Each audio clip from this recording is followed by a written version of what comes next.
Imagine you are standing in a dense prehistoric forest nearly 200,000 years ago. The air is cold, the trees are silent, and a small tribe has just returned from hunting. Everyone is carrying food except one young man. His father never came back.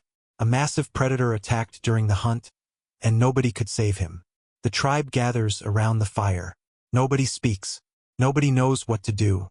Then something unexpected happens. The young man falls to his knees, his breathing becomes heavy, and water begins to flow from his eyes. Not because of smoke, not because of rain. These are tears. The rest of the tribe stares at him in complete silence. They have seen pain before. They have seen death before. But this is different. This is the first time they have seen someone express deep emotional pain without making a sound. Today, crying feels completely normal. We cry when we lose someone we love. We cry when we are overwhelmed with happiness. We even cry while watching a movie. But have you ever stopped and asked yourself one simple question? Why do humans cry at all? Every animal can make sounds when it is hurt. Wolves howl, dogs whine, elephants trumpet, chimpanzees scream. But humans are the only known species that produce emotional tears. Why? What made our ancestors evolve such a strange behavior that no other animal developed? The answer begins millions of years before the first civilization, before language, before farming, and even before humans fully understood themselves. Early humans lived in a world where survival was everything. Every single day was a battle against hunger, disease, dangerous animals, and unpredictable weather. There were no hospitals, no homes, and no safety. One mistake could end an entire family's future. In that brutal world, showing weakness sounded like a terrible idea.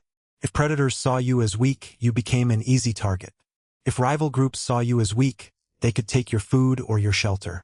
So why would evolution ever reward crying? Why would natural selection keep something that seems to make us more vulnerable? At first glance, tears look like a disadvantage. They blur your vision. They make your face wet. They slow you down. Yet, after hundreds of thousands of years, humans still cry. That means tears must have given our ancestors something far more valuable than they took away. Scientists believe the answer has nothing to do with weakness. Instead, it has everything to do with one incredible human ability that changed our species forever: cooperation. Unlike most animals, ancient humans survived because they depended on each other. Hunting large animals required teamwork. Protecting children required teamwork. Building shelters required teamwork. A single human alone rarely survived for long. The tribe survived together or everyone suffered together. Now imagine someone in your group is badly injured.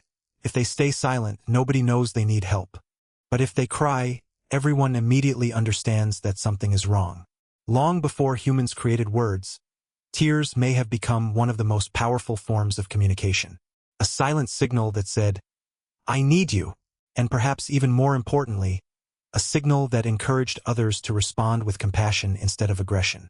Over thousands of generations, the human brain became incredibly sensitive to emotional expressions. A crying face activated empathy. It encouraged parents to protect children, friends to comfort each other, and entire groups to stay united during tragedy. In other words, tears may have helped humans build stronger social bonds. And stronger social bonds helped humans survive. But that raises an even bigger mystery. If tears helped us survive, why don't chimpanzees cry emotional tears? Why don't wolves cry when they lose a family member? What happened during human evolution that made our species completely unique? To answer that question, we have to travel even further back in time, to a moment when our ancestors began developing something no other animal had ever experienced in quite the same way. A mind capable of understanding not only pain, but also love, memory, loss, and the frightening idea that one day, life itself would come to an end. As the human brain continued to grow, something extraordinary began to happen. Our ancestors were no longer reacting only to the present moment. They started remembering the past and imagining the future. For the first time, a human could lose someone and continue feeling that loss for days, months, or even years. They could remember a parent's voice, a friend's smile, or a child's laughter long after they were gone. This ability made humans incredibly intelligent, but it also created a new kind of pain that no other animal experienced in the same way. Physical injuries heal with time, but emotional pain can remain alive inside the mind. Scientists believe this is one of the biggest reasons emotional tears evolved. Crying became the body's natural response to overwhelming emotions that words could not yet explain. Long before language existed, tears became a silent message understood by every member of the tribe. They said, "I am suffering. I need support." This simple signal may have strengthened human relationships more than we realize. A crying child attracted protection. A grieving parent received comfort. A frightened hunter found reassurance instead of isolation.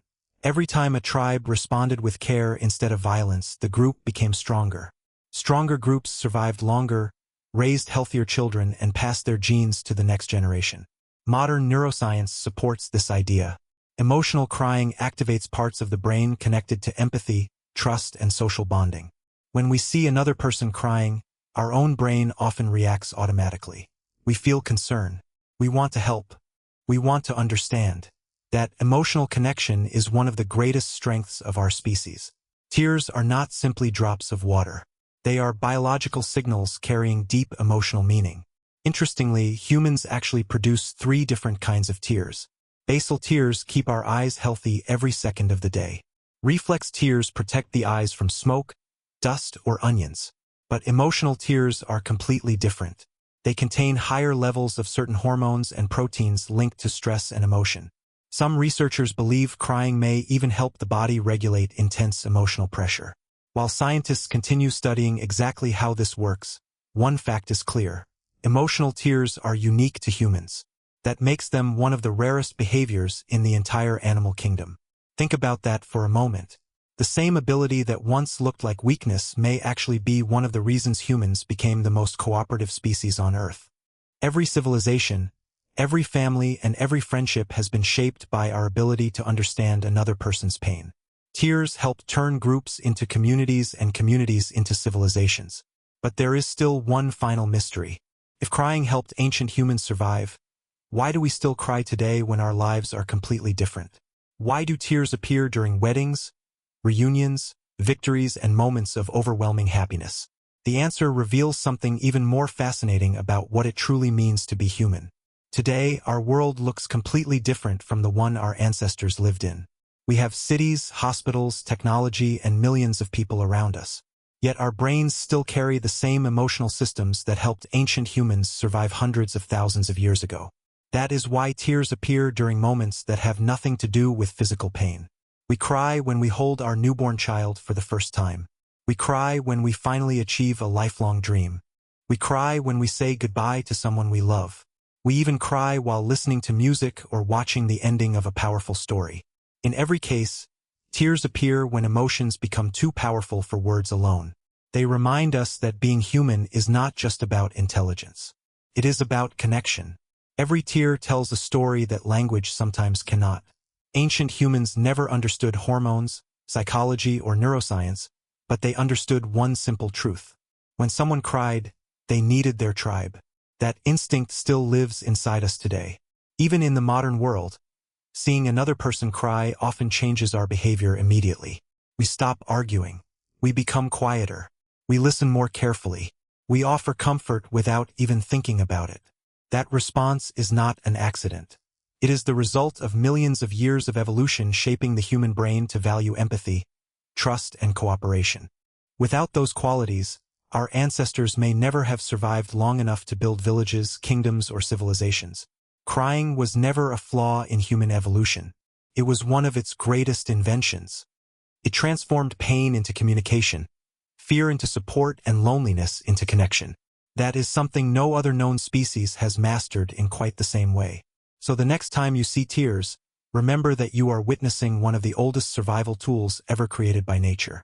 A behavior that helped fragile groups of ancient humans stay together in a dangerous world and eventually become the most successful species on Earth. The real mystery was never why ancient humans cried. The real mystery is how something that looks so fragile became one of the greatest strengths of humanity. And perhaps that is the most beautiful part of our story. We did not become human because we stopped feeling emotions. We became human because we learned to share them. If you enjoyed discovering the hidden science behind one of humanity's oldest behaviors, subscribe and join us on Anthrova. In our next journey, we will uncover another forgotten mystery from the lives of ancient humans. Until then, remember that every ordinary human behavior has an extraordinary story hidden in our past.